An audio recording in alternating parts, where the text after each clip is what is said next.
Assalamualaikum warahmatullahi wabarakatuh.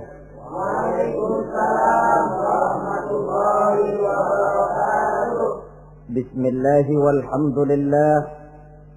Wassalatu wassalamu ala sayyidina Rasulillah, sayyidina wa maulana Muhammad ibn Abdullah wa ala alihi wa sahbihi wa mawalah.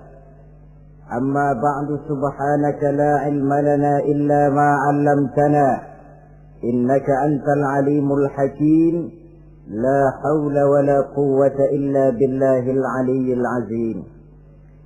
Saudara-saudara kaum muslimin rahimakumullah, ada 3 perintah Allah yang berangkai dalam Al-Quran yang menurut para ulama tidak diterima yang satu apabila yang lain tidak dikerjakan. Di antaranya ayat aqimus shalah wa atuz zakah. Yang kedua ati'ullaha wa ati'ur rasula. Dan yang ketiga ayat anishkurli wali walidaika.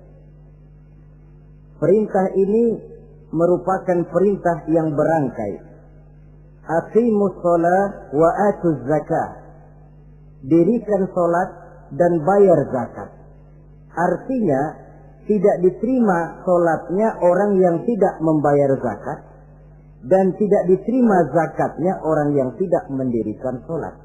Perintah ini berangkai pada saat salat dikerjakan, zakat apabila sampai haul dan nisabnya harus dibayarkan. Begitu juga pada ayat ati'ullaha wa ati'ur rasul.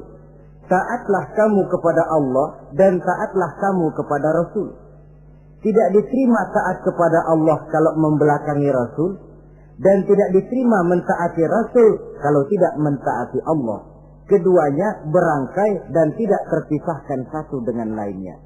Taat kepada Allah artinya harus taat juga kepada Rasul. Mengamalkan Quran artinya juga harus dengan mengamalkan sunnah. Oleh karenanya sering diingatkan, usaha memisahkan umat Islam dari Islamnya selalu diawali dengan memisahkan umat Islam dari ulamanya. Dan ini bukan urusan baru. Sejak zaman dahulu, orang-orang yang anti kepada Islam selalu berusaha memisahkan umat Islam dengan Islamnya. Caranya pertama dipisahkan umat dari ulama. Kalau cara ini berhasil, mereka masuk kepada tingkat yang kedua, ditanamkan keraguan kepada sunnah.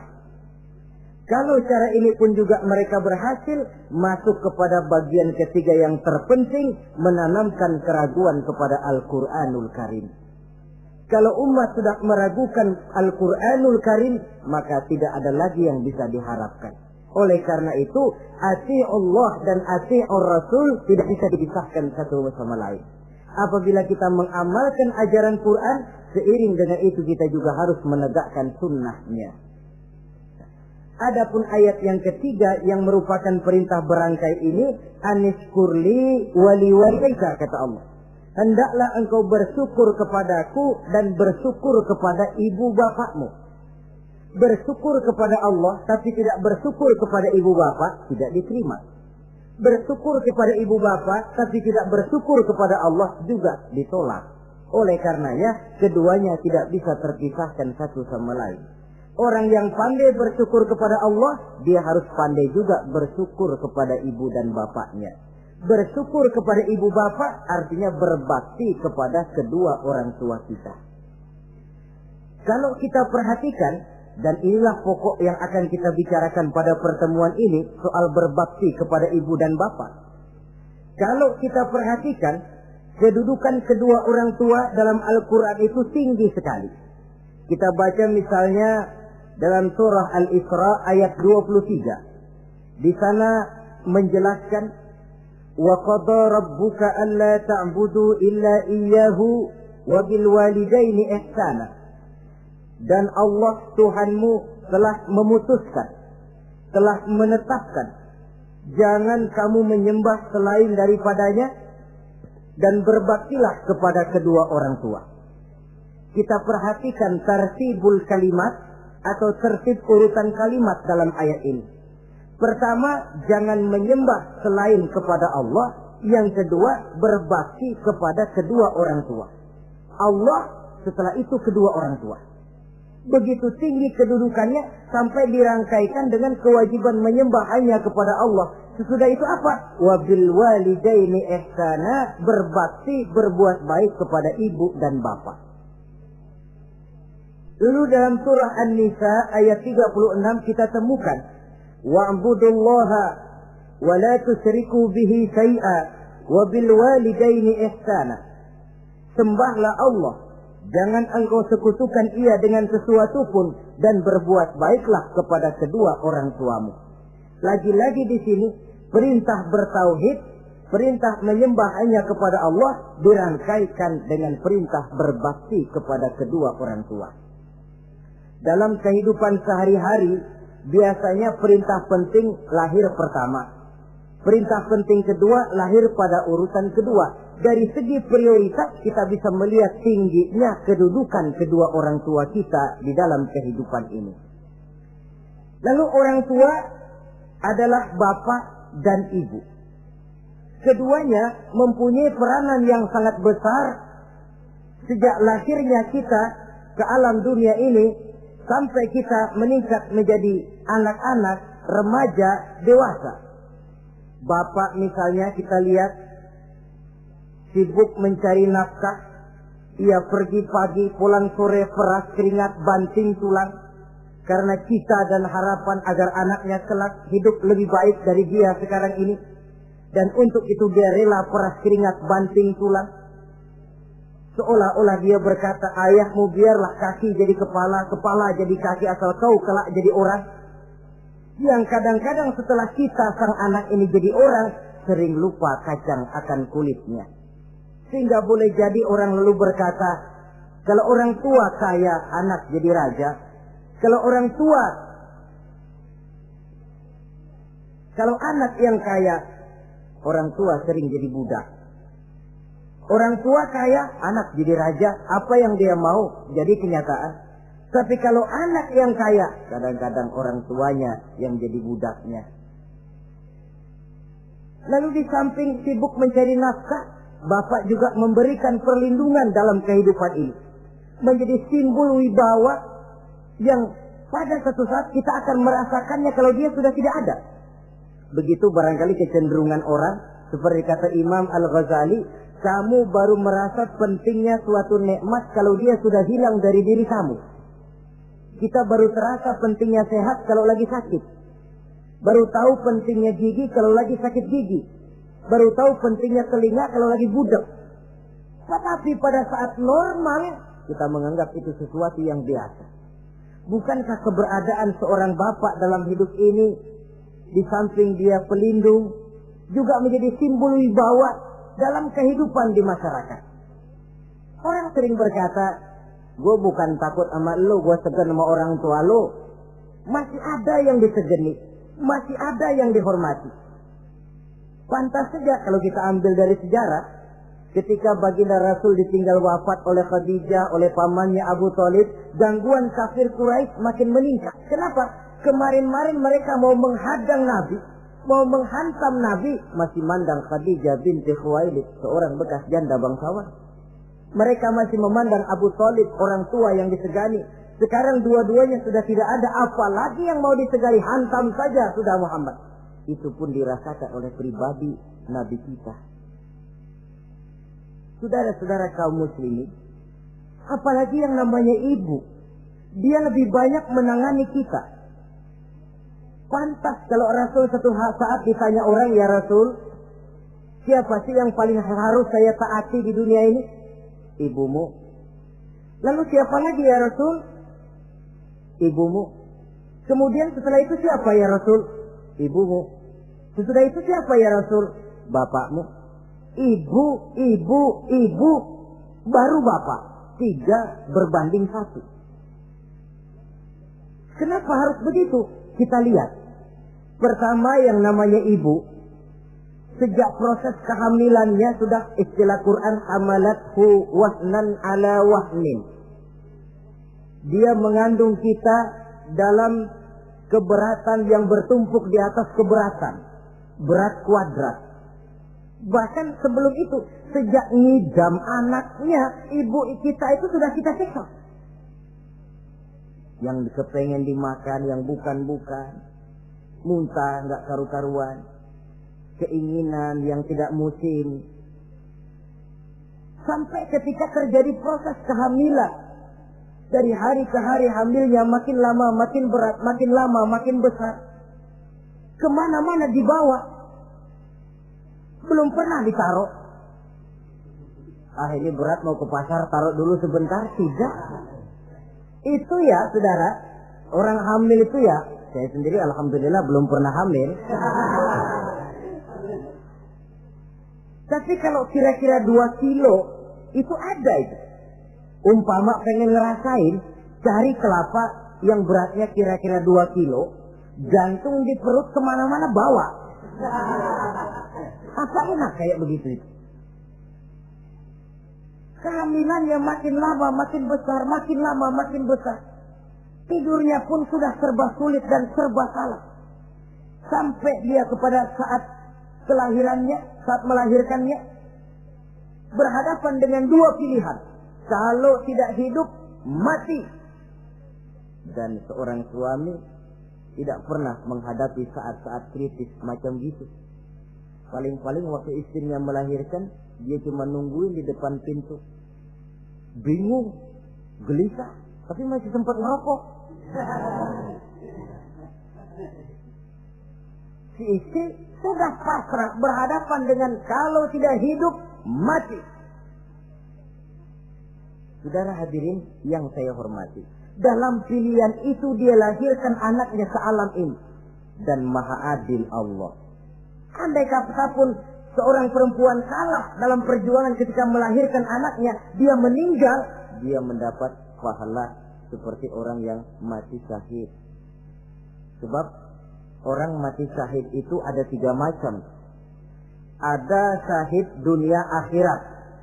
Ini orang yang pergi perang membela agama, niatnya karena Allah, dia gugur di medan perang, syahid dunia akhirat. Tidak usah dimandikan, dikafankan, disolatkan, dikubur dengan pakaian yang dia pakai, yang berlumur darah itu. Yang kedua, ada orang mendapat syahid akhirat. Artinya, mendapat pahala seperti pahalanya orang yang mati syahid. Tetapi jenazahnya tetap wajib diurus seperti biasa. Dimandikan, dikafankan, disolatkan. Hanya pahalanya seperti pahala orang mati syahid. Siapa mereka? Al-Gharik. Orang yang mati tenggelam. Kelelep di kali. Itu mati syahid. Syahid akhirat. Apalagi? Sahibul hadmi. Orang yang tertimpa benda keras secara mendadak. Mati syahid. Syahid akhirat. Di dunianya tetap wajib diurus seperti biasa. Saudara lagi jalan enak-enak ketiban batu 2 ton. Mati mendapat pahala syahid akhirat, tapi jangan diniatin. Kalau diniatin, saya mah pilih selap aja dah. Lu nyebur ke kali mati syahid, tidak. Konyol malah itu, bunuh diri namanya. Nah, di antaranya yang mati syahid itu perempuan yang meninggal pada saat melahirkan anaknya.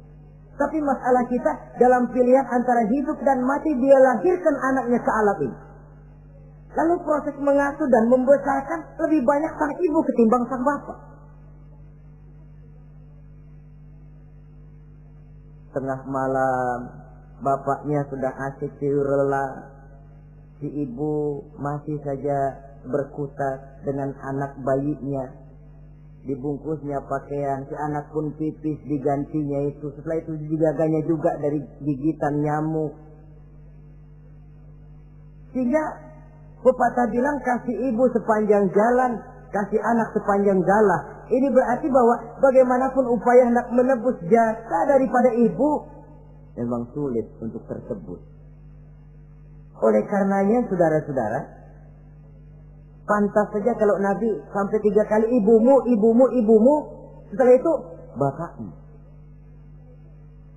Nah, oleh karenanya apa sebenarnya kewajiban seorang anak kepada kedua orang tuanya? Dengan kata lain, bagaimana kita berusaha untuk berbakti kepada ibu bapak ini? Di dalam kitab Tanbihul Ghafilin ada dijelaskan, lil walidi 'alal waladi asharatu huquqin. Orang tua mempunyai 10 hak terhadap anaknya. Dengan kata lain, kewajiban anak kepada orang tuanya ada 10. Pertama, at-ta'am in ihtaja. Memberikan kedua orang tua makan kalau dia keduanya memerlukan makanan. Malah yang lebih ideal dia usahakan agar makanan yang diberikan kepada kedua orang tuanya lebih baik dari yang dia makan sendiri. Kita kadang-kadang beli juga kue, buahan, tapi kita sortir dulu. Di rambutan yang kontes-kontes kasih babak sono. Saudara hadirin yang saya hormati, suatu saat Nabi Musa pernah memohon kepada malaikat Jibril, "Ya Jibril, tolong tunjuki siapa kira-kira teman saya di surga nanti." Lalu Jibril mohon kepada Allah, Allah memberitahu Jibril kasih tahu Musa, temannya di surga nanti tukang daging di pasar, jualannya di pojok parasnya begini-begini, semin. Nabi Musa ingin tahu apa keistimewaan tukang daging ini kok akan jadi teman saya di surga nanti. Dia samperin, "Assalamualaikum." "Waalaikumsalam." Lalu kenalan. Setelah datang waktu pulang, Nabi Musa ikut ke rumah tukang daging ini. Diambil daging, sampai di rumahnya itu daging dia rebus. Dia rebus, matang, dia hidangkan kepada ibunya yang sudah tua renta. Disuapinnya ibunya. "Tiap hari kamu kerjakan ini?" "Tiap hari," kata si anak tadi. "Saya beri makan kedua orang tua ibu saya yang sudah tua renta itu." Si ibu setelah disuapin oleh anaknya berdoa, "Allahumma ja'al ibni jalisa Musa fil jannah." Ya Allah, jadikanlah anak saya ini teman Nabi Musa di surga nanti. Amalan si anak cuma nyuapi ibunya, tapi doa ibunya itu yang dijawab dan diterima oleh Allah. Si ibu berdoa, "Ya Allah, anak saya ini jadikan teman Nabi Musa di surga nanti." Allah kabulkan doa ibu yang tiap hari disuapi diberikan makan oleh anaknya. Jadi taruhlah kita sebagai anak ini, ibadah kita barangkali menyebabkan doa kita belum begitu diterima oleh Allah. Permohonan kita barangkali masih nyangkut di langit. Tapi jikalau kita bisa menyenangkan hati ibu bapak kita yang mendoakan kita, insya Allah makbul. Sebab orang tua itu doanya makbul, sumpahnya juga manjur. Kalau ibu sudah berkata, "Nak, air mata yang tertumpah terurai untuk mengasuh dan membesarkanmu, nak. Air susu ibu yang kau minum sampai kau tumbuh menjadi dewasa semacam ini, seluruh cucuran keringat dan jerih payah ibu rela, nak. Mudah-mudahan kau jadi orang berguna. Insya Allah hidup ada berkahnya." Tapi kalau hati orang tua sudah masghul, apalagi sampai keluar sumpahnya, banyak legenda-legenda, entah itu yang namanya si maling kundang, anak durhako, entah itu riwayat-riwayat lain yang menjelaskan bahwa tidak ada keberkahan yang bisa tegak tanpa doa dari ibu dan bapak. Saudara-saudara kaum muslimin yang saya hormati, memberikan makan kepada kedua orang tua. Sekarang kalau kedua orang tua mampu bagaimana? Tidak jadi soal. Tidak jadi soal orang tua mampu atau tidak kita memberikan, mengirimkan makanan. Apalagi kalau orang tua kita sudah lanjut usianya, ialah kalau umur 40-50 tahun masih bisa makan sendiri. Tapi pada saat saudara yang berbahagia dikaruniai orang tua berumur panjang, 70, 80, 90 tahun, sesuai dengan janji Allah, "Wa man nu'ammirhu nunakkishu fil khalqi." Siapa yang kami panjangkan umurnya, kami kurangi bentuk kejadiannya. Artinya berkurang nikmat Allah itu. Panjang umur, nikmat berkurang. Artinya mata sudah lamur, pikiran sudah rada pikun.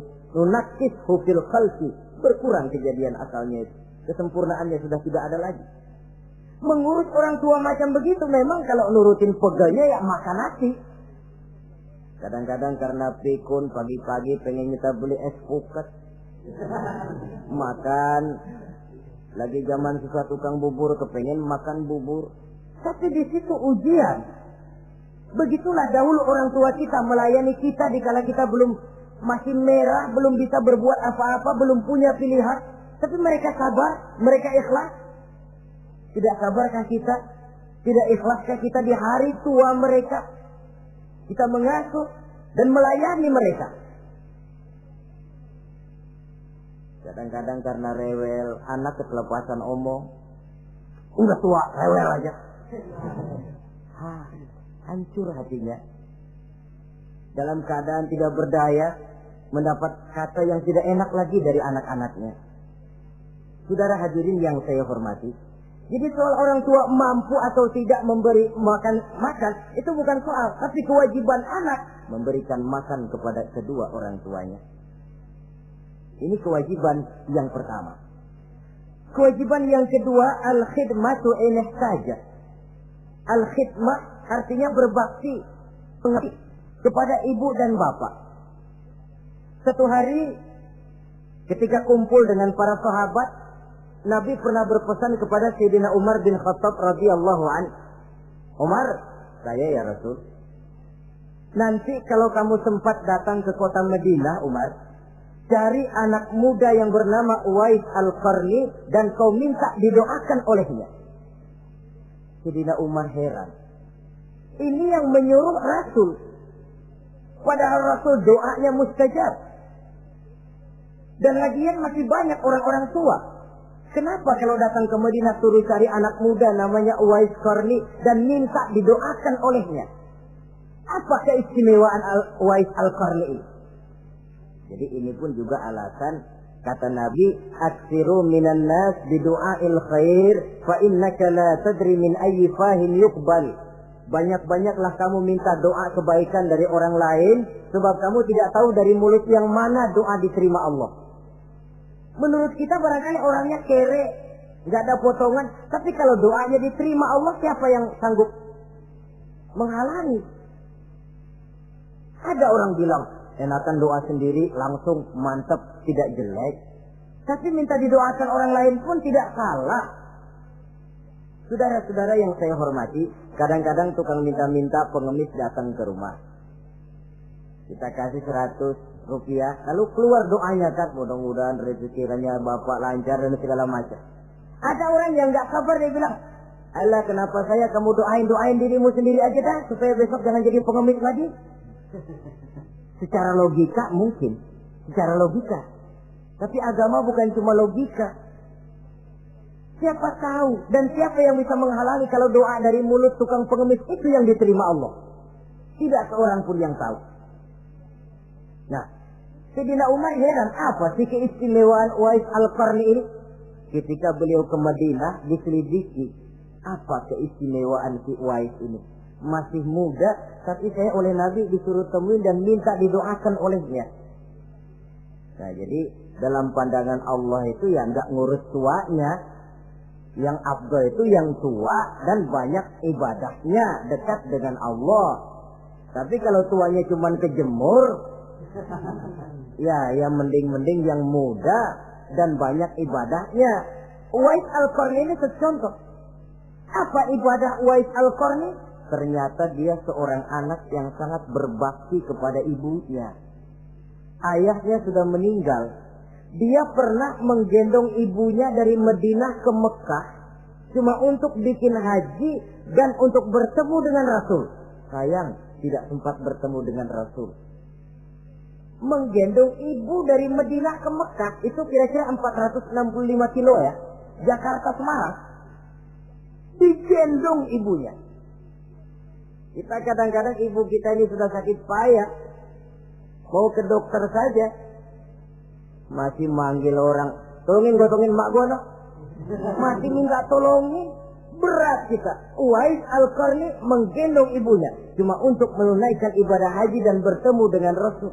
Rupanya karomahnya itu muncul karena dia merupakan anak yang sangat bakti kepada ibunya. Jadi Allah memberikan karomah itu ya, ada yang karena orang rajin tahajud, ada yang karena tangannya pemurah, dermawan, ada yang karena sangat berbakti kepada kedua orang tuanya, ada yang karena rajin baca Quran, ada yang karena rajin melaksanakan puasa sunnah. Timbul karomahnya keistimewaan yang diberikan Allah kepadanya. Jadi bakti kepada ibu dan bapak mendatangkan karomah, keistimewaan yang diberikan Allah kepada kita. Kayak Uwais Al-Qarni ini, kalau dilihat dari segi ibadah, dia masih muda, tentu lebih banyak ibadahnya macam Umar bin Khattab. Tapi karena baktinya kepada ibunya, sampai Nabi pesan Sayyidina Umar, kalau kau sempat ke Madinah, cari anak muda bernama Uwais Al-Qarni, minta didoakan olehnya. Artinya doanya dikabul oleh Allah Subhanahu wa ta'ala. Saudara-saudara kaum muslimin yang berbahagia, kewajiban yang ketiga, al-ijabatu in da'a, menjawab, memenuhi panggilan orang tua apabila keduanya memanggilmu. Menjawab panggilan kedua orang tua. Dan cara menjawab ini pun Al-Quran memberikan tuntunan etiknya. Wala taqul lahuma uffin. Jangan kepada kedua orang tuamu ngomong uff. Uff, hus, oi. Itu dianggap kurang etis. Saudara hadirin yang saya muliakan, menjawab panggilan orang tua merupakan kewajiban anak dan merupakan hak dari orang tuanya. Dia berhak untuk dijawab panggilannya dan anak berkewajiban untuk menjawab panggilan orang tuanya. Mari kita ikuti satu riwayat bahwa ada seorang anak muda yang soleh, tekun melaksanakan ibadah, namanya Jurayj. Satu hari Jurayj ini sedang sholat sunnah. Ketika dia sedang sholat itu, ibunya manggil, Jurayj, kan? Jurayj, sini sebentar. Ibunya rupanya tidak tahu kalau Jurayj sedang sholat. Mendengar panggilan ibunya, Jurayj bimbang dalam hati. Allahumma ummi am sholati. Ya Allah, sembahyang saya terusin atau panggilan ibu yang saya jawab? Saya sholat sunnah, tapi menjawab panggilan ibu wajib. Mana ini? Bimbang. Dia, ibunya manggil lagi, Jurayj ta'ali, Jurayj sini. Makin bimbang. Allahumma ummi am sholati. Ya Allah, yang mana? Sholat terus atau menjawab panggilan ibu? Rupanya dia pilih sholat terus, saudara-saudara. Dia tidak jawab panggilan ibunya.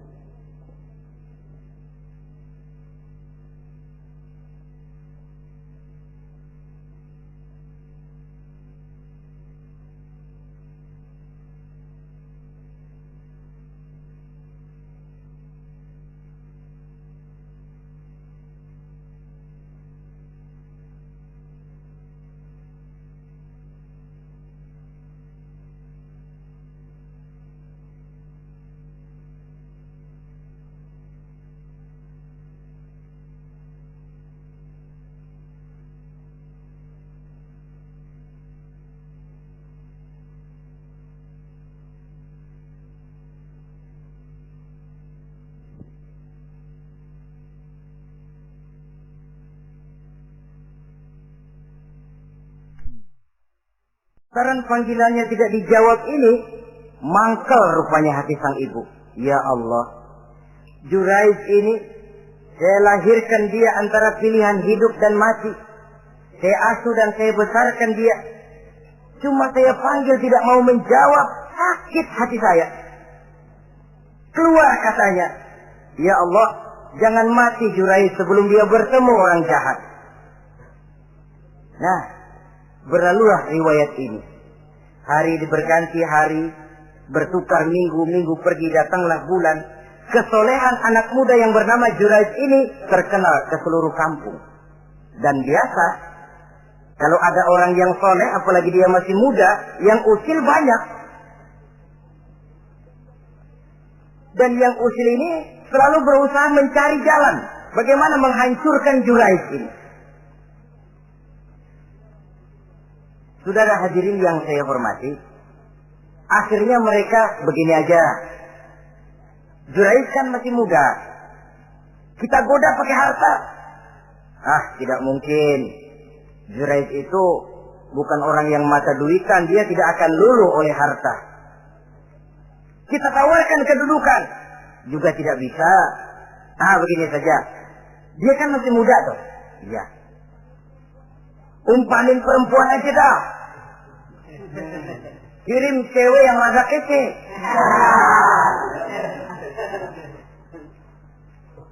Dicarilah perempuan untuk menggoda Jurais ini.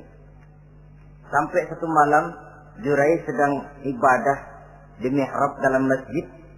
Masuk perempuan ini dengan langkah gemulai, dengan suara merdu mendayu-dayu, mencoba merayu, membujuk, mempedaya, mempesona Jurais. Tapi enggak kena. Sejak dari berpakaian lengkap si perempuan ini, sampai bahasa Arabnya uryanun thalik, tanpa sehelai benang pun lagi lekat di badannya. Menggoda Jurais, memegang Jurais, muter-muter di depan Jurais, tanpa selembar benang pun lekat di badannya. Jurais mantap. Si perempuan karena sudah kadang merasa dibayar lalu nggak berhasil kan malu. Akhirnya dia keluar dari masjid, dia pergi ke sebuah kampung, di sana dia berzina dengan seorang pengembala kambing dan hamil. Ketika hamilnya besar, si perempuan ini kemana-mana pidato. Saudara-saudara, kenal nggak Jurais? Kenal. Yang katanya rajin benar ibadah tuh, yang mainannya di masjid melulu, yang mainannya tasbih melulu. Nih, perut saya nih. Dia urusannya tuh. Jurais, apa betul? Oh. Akhirnya Jurais dicari orang, macam-macam, yang caci maki, bahkan ada yang bikin pakai batu sampai berdarah kakinya, berdarah tangannya. Caci maki orang sudah nggak karu-karuan. Masjid lo ya, topeng doang lo. Saudara hadirin yang saya hormati, kita lihat di sini, Jurais sedang sholat sunnah, dipanggil oleh ibunya, tidak menjawab. Cuma itu ilasnya. Dan ibunya pun tidak tahu kalau Jurais sedang sholat. Keluar omongan yang tidak enak dan omongan itu manjur. Kata Jurais, saudara-saudara begini, apakah di antara saudara-saudara ada yang lihat saya melakukan zina dengan perempuan ini? Tidak ada. Lalu atas dasar apa saudara menuduh saya? Ya pengakuan si perempuan tadi. Nggak bisa dong kalau nggak ada saksi. Sekarang begini saja. Bagaimanapun saya ngotot, saudara nggak percaya, kita tunggu saja sampai si bayi ini lahir. Kita tanya dia nanti siapa bapaknya. Baiklah kalau begitu. Ditunggulah saat kelahiran sang bayi. Begitu bayi itu lahir ke alam ini, bron merah, masih orok. Setelah dibersihkan, ditekan perutnya oleh Jurais, ya gulam, kul man abuk. Bayi, tolong kasih tahu siapa bapakmu. Dengan izin Allah itu orok, bayi yang masih merah ngomong, bapak saya tukang ngangon kambing di kampung Ano. Kata Jurais tuh kan, gua tuh juga bukan gua ya. Gak percaya sih ente, main sabot aja. Begini akhirnya nih, ternyata sedang sholat sunnah dipanggil, tidak menjawab, ibunya mangkel, keluar omongan tidak enak, itu masih manjur. Apalagi kalau nggak lagi ngapa-ngapain, dipanggil nggak jawab, atau menjawab dengan panggilan yang nyakitin hati, tentu saja lebih manjur lagi ucapan orang tua kita itu. Saudara-saudara yang saya hormati, jadi kewajiban ini al-ijabatu inda'a, menjawab apabila dipanggil. Teorinya mudah ini, prakteknya yang sulit. Pada suatu saat kita sedang menghadapi urusan yang sangat penting, orang tua manggil. Pada suatu saat kita sedang menghadapi tamu untuk sesuatu yang vital, orang tua manggil.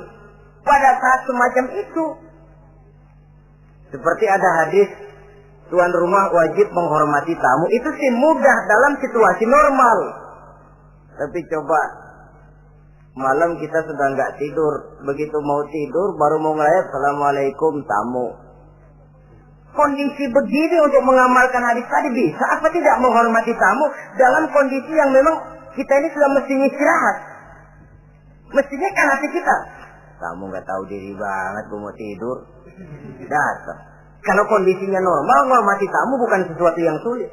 Begitu juga menjawab panggilan orang tua ini. Kalau kondisinya normal, mudah. Tapi dalam kondisi di mana kita berhadapan dengan pilihan ini atau ini, di situ akan kelihatan bakti anak kepada kedua orang tuanya. Yang keempat, kewajiban anak al-ita'atu in amara ghairi maksiyatin. Taat kepada ibu bapak sepanjang perintahnya tidak untuk maksiat kepada Allah. Kalau sudah perintahnya untuk maksiat, gugur kewajiban untuk taat. Umpamanya ada orang tua ngajak anaknya, "Nak, Om, warung pojok yuk." "Ngapain, Mbak?" "Kita teler." Umpama anak tidak wajib taat. Atau ada orang tua musyawarah sama anaknya, "Nah, gimana kalau kita pindah agama saja?" Tidak wajib taat. Sepanjang perintah itu tidak untuk melakukan maksiat kepada Allah, anak wajib taat. Dan jangan lupa, kewajiban taat kepada kedua orang tua di bawah kewajiban taat kepada Allah dan Rasulnya. Allah dan Rasulnya, setelah itu ibu bapak. Apabila perintah tidak untuk melakukan maksiat, maka anak wajib untuk melakukan taat kepada kedua orang tuanya. Ini kewajiban yang keempat. Apatah lagi kalau cuma sekedar diperintah ngaji, diperintah sekolah, diperintah melakukan membantu pekerjaan yang ada di rumah. Itu sudah perintah yang di samping bermanfaat buat keluarga, juga menyangkut hari depan kita sendiri sebagai anak. Kadang-kadang memang kita mengukur dari sudut kepentingan kita tanpa melihat jauh ke depan. Misalnya, ada anak pulang sekolah, langsung ambil layangan sama benang berangkat ke lapangan. Orang tua, karena melihat jauh ke depan, anak ini lelahnya belum hilang. Dipanggil, "Nak, pulang nak, jangan main layangan. Sini dulu kau istirahat, makan, sholat, tidur siang nak. Nanti bangun tidur barulah main." Si anak mungkin hatinya ngedumil, "Bapak, orang main layangan aja dilarang." Ini kesan yang timbul. Orang main layangan saja kok dilarang. Padahal larangan ini adalah untuk kemanfaatan dan kemaslahatan si anak itu sendiri. Tapi anak tidak mau mengerti. Yang dia tahu, dia dilarang main layangan. Itu cuma karena pandangannya yang tidak jauh menerawang ke depan. Pepatah bilang, sekejam-kejamnya macan tidak ada yang makan anaknya sendiri. Artinya, bagaimanapun kondisinya, orang tua itu tidak ada yang akan sampai untuk menyengsarakan anaknya. Saudara-saudara kaum muslimin rahimakumullah. Jadi yang keempat, kewajiban untuk taat sepanjang tidak melakukan maksiat kepada Allah Subhanahu wa taala. Yang kelima, at-takallum ma'ahu bil-lin. Apabila bercakap-cakap dengan kedua orang tua, hendaklah dengan tutur kata yang lemah lembut. Wala tanharhuma wala taqul lahumā uffin wa qul lahumā qawlan karīmā. Jangan membentak, jangan uff saja, hus saja, itu sudah tercela dan tidak boleh menurut ajaran agama. Apatah lagi sampai membentak, maaf, apalagi sampai melakukan tindakan kekerasan. Menendang orang tua, na'udzubillah, summa na'udzubillah. Memukul orang tua sendiri, Allah karim. Orang tua yang menyebabkan secara zahir keberadaan dia ke alam ini, sampai hati ditendang, dipukul, dibangsat-bangsati. Tidak ada kedurhakaan yang lebih berat selain daripada kedurhakaan kepada kedua orang tua sesudah orang menyekutukan Allah. Sehingga pantas kalau Nabi memberikan vonis, ridullah fi ridul walidain wa suhtullah fi suhtil walidain.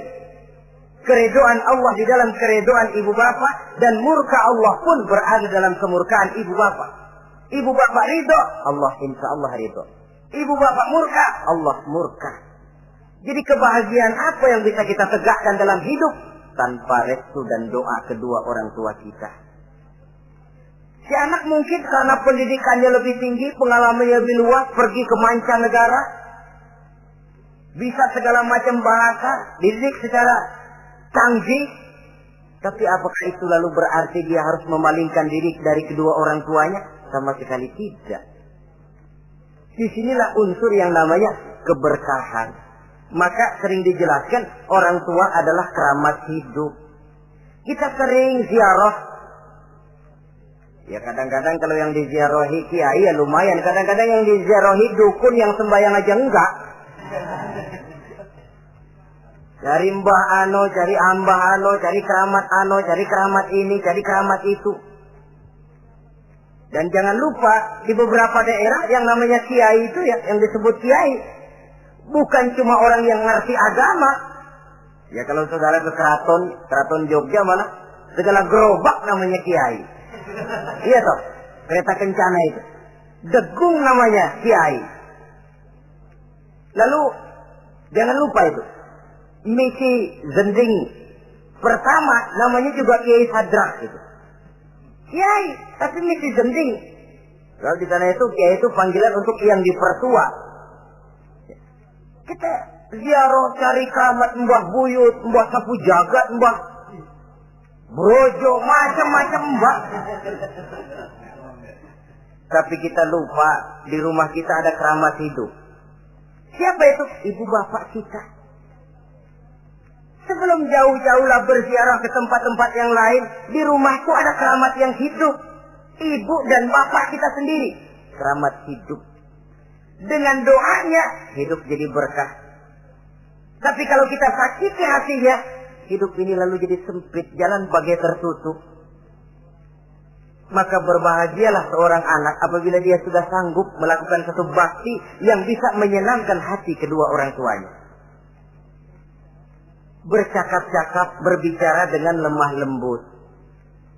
Kadang-kadang di sebagian daerah ya sudah jadi kebiasaan. Manggil orang tuanya pakai elu aja. Bapaknya dianggap CS.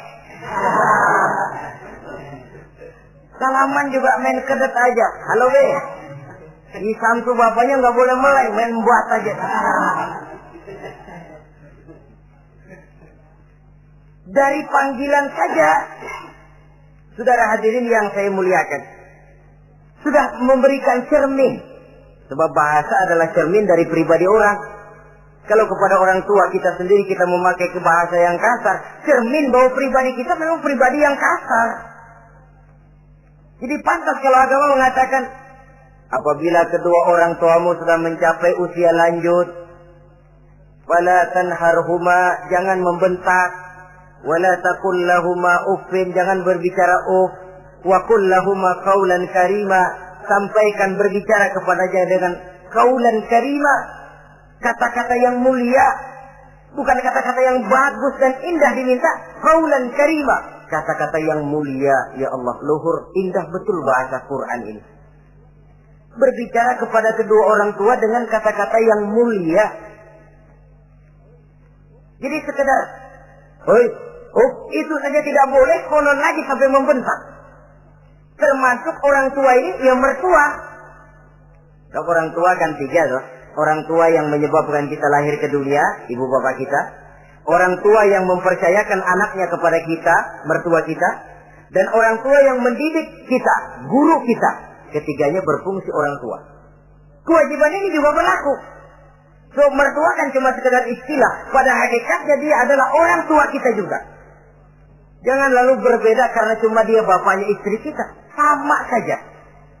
Kalau kepada orang tua sendiri menghormati, lalu kepada mertua kita kurang begitu perlu, itu adalah satu sikap yang tidak adil. Tentu itu akan menyakiti hati istri.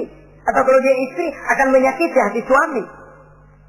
Berkata dengan kata-kata yang mulia. Saudara-saudara, yang keenam, in ihtaja ilal kiswah kasahu in qadar 'alaiha. Kalau dia perlu pakaian, berikan pakaian walaupun dia sendiri mampu membeli.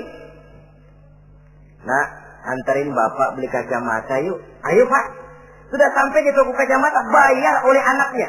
Walaupun si bapak punya duit dan si bapak yang ngajak beli, kewajiban anak, bayarin. Jangan mentang-mentang bapaknya cuma minta dianterin, bener-bener nganterin. Bapaknya ngeluarin dompet cuek aja. Mana ada kembalinya, Pak? Wah, kembalinya ditarik. Ya, kalau anak belum punya penghasilan ya wajar. Yang kita maksud di sini, anak sudah mandiri dan punya penghasilan yang memadai, bahkan mencukupi untuk membantu orang tuanya.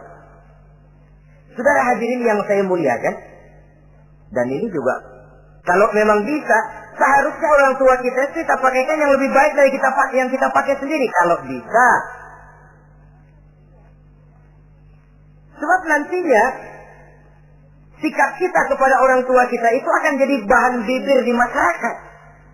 Jangan ya, dia enak-enakan orang tuanya begitu aja ya. Mungkin di depan kita orang tidak bicara, tapi di belakang kita. Kok tegel ya? Kok sampai hati ya? Dia enak-enakan berdiri di Menara Gading, tapi orang tuanya tiap hari kerja begitu berat. Saudara hadirin yang saya hormati, sekali lagi, di depan kita orang mungkin tidak berani bicara, tapi di belakang itu akan jadi buah bibir. Ini dari segi kita memelihara muru'ah. Yang ketujuh, al-masyu khalfuhu. Kalau jalan, mengiring. Artinya, di belakang orang tuanya. Ini adabnya. Adab berjalan.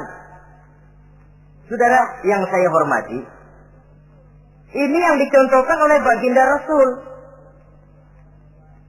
Jika berjalan dengan orang-orang tua, beliau belakangan. Kenapa? Ini merupakan simbol penghormatan kita kepada orang yang lebih tua daripada kita. Tidak mentang-mentang karena pendidikan lebih tinggi, merasa dirinya lebih tahu, lebih pengalaman, selonong boy. Orang tua tahu apa sih? Ngir. Waduh, hebat.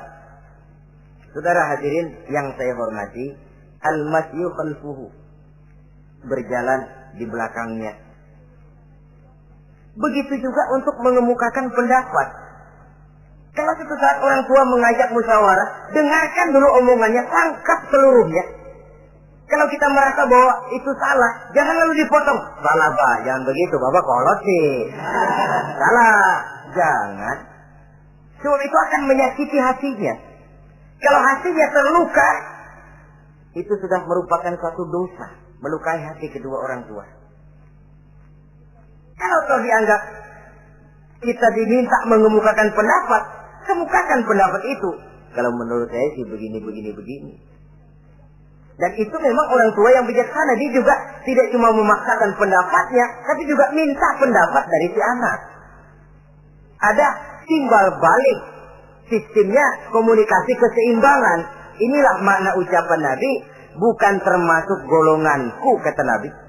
Orang tua yang tidak sayang kepada anak muda, dan orang muda yang tidak menghormati orang tua. Bukan golonganku. Jadi seimbang tuh. Yang tua sayang yang muda hormat yang tua. Tapi yang tua jangan minta dihormati. Ini kewajiban orang muda, hormati. Kewajiban yang tua apa? Sayangi yang muda. Jangan mentang-mentang yang muda harus menghormati yang tua. Lalu yang tua minta dihormati, gila hormat.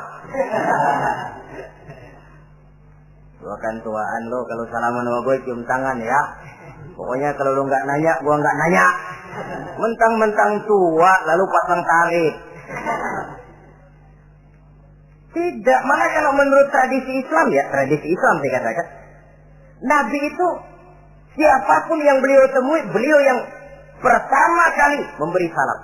Sebab bila dua orang muslim ketemu, yang terbaik adalah yang pertama ngasih salam. Si A, si B ketemu. Siapa yang paling baik di antara keduanya? Yang duluan ngucap salam. Jadi berebut ngucap salam. Kita zaman sekarang kadang-kadang kita sudah assalamualaikum, yang nyautin kayak sirawan. Mukanya pakai ditekuk. Kita sudah yang muda mau menghormati, yang tua malah gila hormat. Yang muda jangan cuma minta disayangi, tapi nggak sanggup menghormati yang tua. Sistem keseimbangan. Yang tua sayang yang muda hormat kepada yang tua. Kalau ini terwujud, nikmat kehidupan bermasyarakat ini. Kadang-kadang kan pincang, yang tua nggak sayang sama yang muda. Ada bakat-bakat terpendam yang mau maju dianggap saingan. Kalau yang begini maju rusak gua nih. Lalu diseken. Lalu yang muda pun karena merasa pendidikan lebih tinggi, pandangan lebih luas, nyelongcong jadinya. Kurang ajar sama yang tua. Timbul gap, timbul misunderstanding, salah pengertian. Kalau sudah begitu, kesatuan dan persatuan sulit diwujudkan. Maka usaha pun lalu tidak seperti yang seharusnya. Saudara-saudara yang saya hormati, yang ke-8 sekarang, kewajiban anak itu apa? Al-irda'u lahu bima radiya li nafsihi. Mencari keredoan dari orang tua tentang sesuatu yang dia ridho. Artinya, orang tua kita senang apa? Kita berusaha senang itu. Mengukur orang tua itu dengan diri. Ukurannya diri. Yang orang tua kita senang, kita berupaya senang. Orang tua kita senang ngaji, berusahalah kita untuk senang hadir di majelis taklim. Orang tua kita senang baca Quran, kita juga berupaya senang baca Quran. Sebab yang paling membesarkan hati orang tua sesungguhnya tidak lain kalau dia melihat anaknya ini sesuai dengan yang dia harapkan. Oh, kalau sudah begitu orang tua itu cucuran keringatnya, peras keringat banting tulangnya, jibakunya, rasanya hilang capeknya. Kebahagiaan orang tua tidak cuma kalau anaknya jadi kaya lalu mengantarkan makan, minum, buahan, peralatan yang serba lengkap, tidak. Lebih dari sekedar itu orang tua berharap dia bisa menerima pensiunan pahala dari meninggalkan anak yang soleh. Alangkah indahnya jika orang tuanya nanti wafat meninggalkan alam ini, anak-anaknya mengurus bumi di sekelilingnya, memimpin orang tuanya membacakan syahadat. Anak-anaknya juga yang memandikan, anak-anaknya yang menyolatkan, anak-anaknya yang menurunkan dia ke liang lahat, anaknya yang mendoakan. Alangkah nikmatnya orang tua macam itu. Tapi kan langka. Di samping karena memang orang tua kurang mengarahkan, anak pun kurang perhatian ke arah itu. Begitu bapaknya mati, ambil mana ambil, suruh mandiin. Akan lebih baik kalau anaknya yang mandiin. Tangga panggil nyembayangi, anaknya malah nonton dari jauh, enggak ikut nyembayangin, mau kok tegel. Kenapa enggak ikut nyembayangin? Ya enggak bisa sembayangin. Ya kalau macam Abu Nuwas dulu enggak bisa, masih ada akal. Ikut sembayang jenazah. Dia enggak tahu kalau sembayang jenazah itu cuma diri, enggak pakai ruku, enggak pakai sujud. Imam takbir, dia takbir. Begitu takbir kedua dia kira ruku dia. Habis takbir lagi sujud. Orang-orang gak ada yang sujud. Bingung. Selesai ditanya dia, Abu Nawas kenapa tadi pakai sujud? Dia bilang ini mayit dosanya kebanyakan.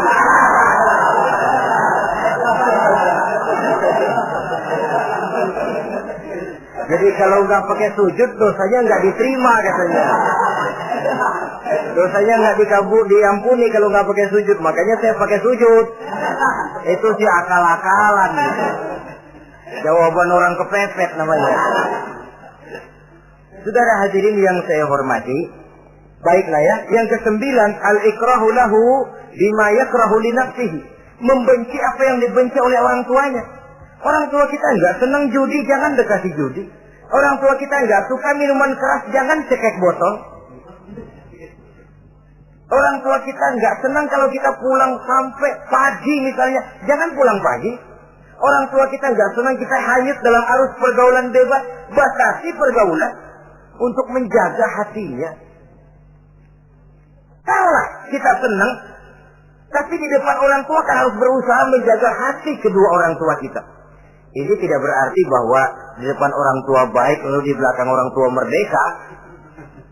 Kalau di depan orang tua mah kalem, begitu orang tua hilang merdeka. Lalu berbuat semau-maunya, tentu tidak. Lalu yang ke-10, ad-du'a lahu bil maghfirah kullama da'a li nafsihi. Mendoakan kedua orang tuanya tiap kali dia mendoakan dirinya. Ya, kewajiban anak tidak lupa tiap kali berdoa untuk dirinya, orang tuanya disertakan. Rabbighfirli wa liwalidayya, ampuni saya dan ampuni dosa ibu bapak saya. Pak, itu kalau orang tua masih hidup, ya. Sekarang kalau orang tua sudah meninggal, bagaimana berbaktinya? Gampang. Pertama, antasila akrabaihima, bersilaturahmi dengan kerabat yang ditinggalkan oleh orang tuanya. Jadi jangan setelah orang tua mati lalu kehabisan obor. Orang tuanya kita senang, anaknya kita benci. Sama aja ngebenciin orang tuanya. Kan sering kejadian begitu. Zaman orang tuanya masih hidup, kawan medok, kawan lengket, orang tuanya udah mati, turunannya malah dimusuhin. Itu juga nyakitin orang yang sudah meninggal. Bersilaturahmi dengan kerabat yang ditinggalkan. Yang kedua, kalau orang tua sudah meninggal, cara berbuat baiknya bagaimana? Antastaghfira lahuma wa tad'u lahuma. Mohon ampun dan mendoakan keduanya. Itulah jadi orang soleh nikmatnya. Sudah mati pun kita masih kebagian doa. Orang soleh kemana-mana didoakan orang. Dia lagi tidur, ada yang sembahyang. Dalam tahiyat dia baca, Assalamu alaina wa ala ibadillahi sholihin. Ya Allah, berikan keselamatan kepada kami dan kepada hamba-hambamu yang soleh. Ini orang yang soleh, semua orang soleh kebagian doa itu. Walaupun dia lagi tidur, tidurnya didoakan orang. Dia sudah mati, kuburnya diziarahi orang, dibacakan doa. Lain kalau bajingan, liwat di kuburannya orang, serem. Bajingan kemarin mati dipendam di sana. Lu jangan lewat sana, lu kesurupan. Liwat orang, ngeri. Bagaimana lagi mau mendoakan? Yang ketiga, orang tua yang sudah meninggal itu cara berbaktinya, wa anta tasaddaqu lahuma. Kalau ada rezeki, bersedekah atas nama keduanya. Pak, 100.000 untuk pembangunan masjid, saya lihat pahalanya untuk almarhum kedua orang tua saya. Insya Allah sampai. Oh, kalau tidak sampai, Rasul tidak akan mengajarkan badal haji. Untuk apa? Diajarkan badal haji artinya amalan orang yang masih hidup ada kaitannya dengan orang yang sudah meninggal. Bersedekah atas nama kedua orang tua. Saudara hadirin yang saya muliakan, mudah-mudahan Allah menjadikan kita anak yang bisa berbakti kepada kedua orang tua kita. Amin. Ini sajalah pertemuan kita yang singkat ini. Terima kasih atas segala perhatian dan mohon maaf atas segala kekurangan. Usikum wa nafsi bi taqwallah. Wassalamualaikum warahmatullahi wabarakatuh. Waalaikumsalam warahmatullahi wabarakatuh.